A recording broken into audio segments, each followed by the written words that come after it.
Hello guys, welcome to Tech Tricks tutorial. In today's video, I'll show you how to make a watermelon in Infinite Graph. First thing we need to do is we just need to merge in here wind and earth. As you can see, we have now dust. Next thing we need to do is we just need to merge earth and dust. We have planet. Now let's merge in next this planet and fire, and now we have the sun. Now on the sun right here, let's merge the sun with the earth, and now we have a plant.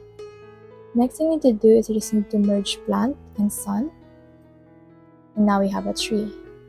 Now let's merge the tree with the sun. Now we have fruit. Next thing we need to do is we just need to merge another element, which is dust and wind. So let's put that dust and wind right here. Now we have sandstorm. So since we already have sandstorm, let's merge the sandstorm with earth. Now we have June. Now since we have June, let's merge that in here on the next page and in order to create another element. So let's merge June with earth, and now we have sand. So the next thing is to merge sand with fruit. Now we have watermelon. So that's the whole process.